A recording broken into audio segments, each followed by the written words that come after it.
Hello and welcome to Tell the People, a program about our Catholic faith with news and information in and around the Catholic Diocese of Lafayette. I'm Stephanie Bernard. In today's show, Trista Littell interviews Betty Robinson about upcoming Day of Recollection. Father Michael Champine's talk is about the Sixth Commandment in the segment What It Means to be Catholic. And in a conversation with Bishop Michael Gerald, Monsignor Richard Green interviews Bishop Gerald about legislative luncheon. And now, Catholic news on this February 12th weekend. The Lafayette Diocesan Office of Marriage and Family Life Ministry would like to encourage all young adults to participate in Theology on Tap. Meetings are held at 7:30 p.m. on the third Wednesday of each month at Tsunami's Sushi in Lafayette. Each meeting features a different guest speaker, with Dr. Catherine Elliott to address the group on February 15th. Other upcoming speakers include Sisters of Reparation on March 21st, Ed Bustani on April 18th, Katie and Kyle Hodges on May 16th. The Lafayette Diocese will host a Prepare, Enrich training seminar from 9 a.m. until 4 p.m. on Saturday, February 18th at the Immaculata Center in Lafayette.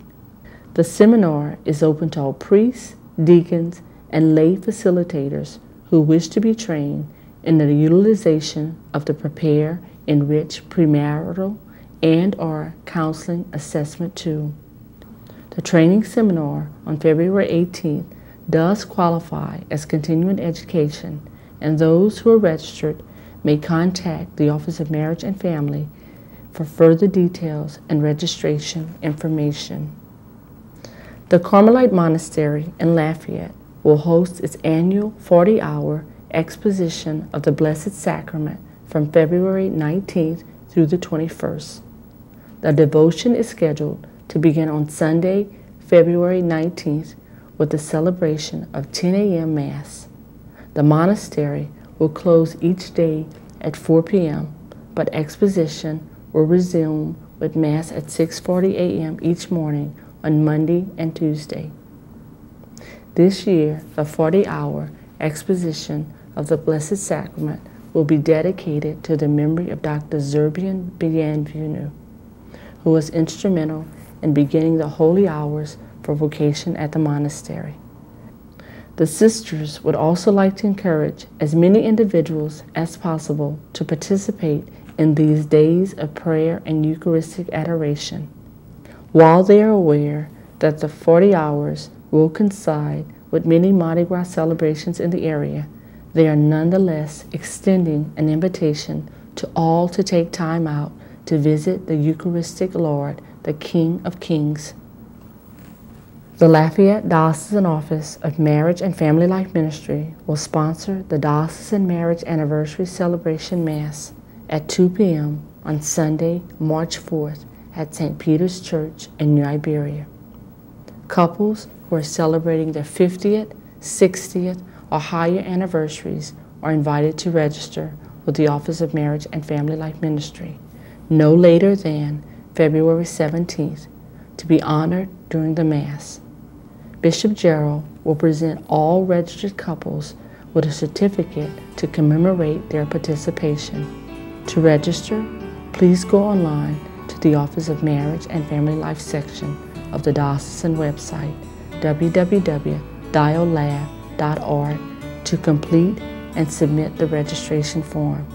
Those without internet access may contact the office at 261-5653. Coming up next, Trista Littell interviews Betty Robinson about upcoming Day of Recollection. Welcome to Tell the People.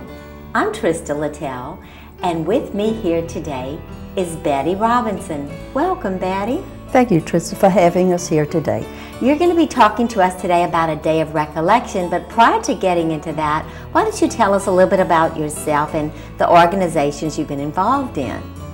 Well, I am a member of St. Edmund's Church Parish. I have been there for a little over 25 years.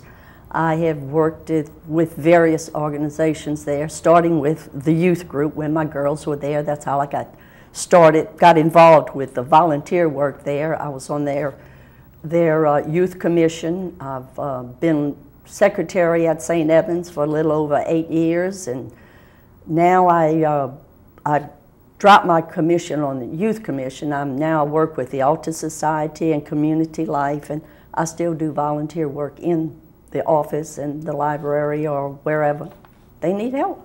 Very good. Well, you said the Altar Society. It's my understanding then that the Altar Society for St. Edmunds is going to be sponsoring a day of recollection? Yes, we are. It is the first Thursday of Lent every year, the same Thursday. This year it falls on February 23rd. We have registration at 8 in the morning. Then at 9 we officially start the Day of Recollection, which actually is a day retreat at 9 with the rosary. Then we have a couple sessions, and our retreat master this year is for the Clint Trahan, and the bishop will say the noon mass for us. So who can attend this? This one-day retreat is open to everyone, men and women. Ask that tickets be purchased by February the 15th. The retreat itself is February 23rd. And what is the cost? The cost is $10, and this is not a for-profit retreat. The money covers our expenses for the retreat. We send out advertisements and letters, and we mail out tickets to different people, and to pay for the retreat master and lunch. So this, it's $10, but the $10 is all spent directly to the retreat. Sure. Well, if someone wants to purchase a ticket, who would they call? They can purchase tickets at St. Edmunds' office on Congress, or contact Renelle Simon. Her phone number is 337-232-2849. And she can send them tickets or give them whatever information they need regarding the retreat. Would you go over the particulars on this retreat again for everybody, just in case they missed it? So, we start with registration at 8 a.m., coffee and donuts provided. At 9, we have a rosary in church, after which we have an opening prayer and the introduction of our retreat master, Father Clint. And there's 2 sessions in the morning with breaks in between. Then there's a break before the noon mass, around 11, maybe a little after. And there will be opportunity for confessions. Fantastic. Bishop Gerald will be doing the noon mass. And after mass, we will have lunch, then one more session. And then we end it with the Way of the Cross and benediction. And it all usually ends about 3 or 3:30. So, I mean, you still have time during the day. So Father Clint Trahan hasn't given you the particulars on what he's going to talk about, so that's going to be a bit of a surprise? Well, usually when we ask a priest to do it for us, he'll ask for suggestions, but we usually kind of leave it up to him to make a decision as to what wants to talk about. And I have not personally heard him talk, but I heard he is a great speaker. That's what I hear. Yeah, he's a priest from our diocese. He is the pastor of Immaculate Conception Church in Morse. He graduated from St. John's Seminary with honors and received his master's at Notre Dame Seminary in New Orleans with honors. He was ordained a priest in 2008. So he's got a little experience behind him, and I think it's really going to be a great day. And what a great opportunity to start Lent.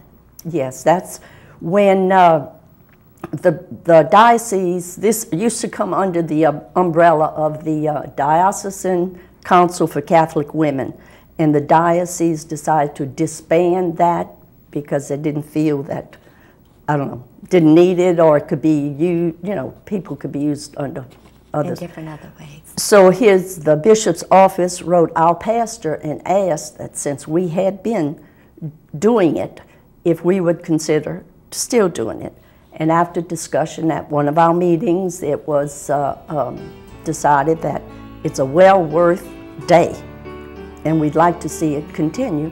So the Altar Society has been doing this for about 12, 13 years. Fantastic. Well, we thank you for being with us today, and we hope that the folks will come out and participate in that Day of Recollection at St. Edmunds. So thank you for being here. You have it, folks, so stay tuned. There's more to come on Tell the People. Thank you, Betty and Trista. Coming up next, Father Michael Champine's talk is about the 6th commandment in this segment, what it means to be Catholic. Good morning, and welcome back to Tell the People What It Means to Be Catholic. If you're just joining us, we're treating the 10 Commandments, and we're in the 6th commandment. We've been in the 6th commandment for a few weeks now, as we're treating the powers of life and love and chastity. The commandment, thou shalt not commit adultery, and by this is understood the obligation to chastity according to our state of life, but also to avoid all sins against chastity, all sins against the dignity of marriage, the dignity of the person, and of the abuse of our powers of life and love. Right now we're treating the problem of pornography, which is at epidemic proportions, and I mentioned some numbers last time about the size of that billion-dollar business and how manifest it is because of the digital age. Why is pornography such a problem now? It's always been a mortal sin and very serious, but now it's very, very much we deal with it daily. As a priest, for example, I deal with it on a daily basis. In our confessions, working with our young people and our old people, dealing in spiritual direction, marriages, we are always picking up pieces that are the bad fruits, rotten fruits of people who are viewing porn and those who have developed an addiction to porn. They normally speak about 5 A's of pornography, the 5 A's which are indicators of why it's such a problem. Number 1 is accessible. When I was growing up as a young child and teenagers and people talking about things, your hormones are going, starting to get interested in women, people would talk about, you know, on the streets, locker rooms, about pornography, but it was not accessible. We couldn't find it. It would take a lot of work to go and try to find it, but in the meantime, you were very busy with working and other things. It was not accessible. It was hard to get. And today, a click of the mouse, iPods, cell phones, apps that mom and dad don't know about, texting, pornographic images being sent, websites, sexting, people taking pictures of one another and send them across the internet. It's very accessible. Years ago, it was very hard because you had to go to a particular place to get it and people knew you. And so there was that natural fear, which was a gift from God as a deterrent to keep us from getting in more trouble than we already did. Today, anonymous, in the privacy of your home, on your cell phone, an iPod, in front of a computer screen. This happened when we had the video players, advent in the 80s, where you could rent a video and go home and no one knew what you were watching. At the same time, God is watching. And it's really not anonymous because computers can be certainly be watched, and the government and our officials are certainly on top of that. And so it's not anonymous, but people think it is, and so they're more apt to take advantage. It's affordable. Most of the porn on the internet free. A lot of people watching the trailers, and it's not costing them anything. And so it's very affordable. You don't need money. You just need a internet connection or email an account or even public libraries to go and use the free computers and view porn. It's acceptable. It has become acceptable that the lie is that, well, men masturbate and men view porn. And there hasn't been enough of a vehement opposition to that, that no, real men don't look at porn, real men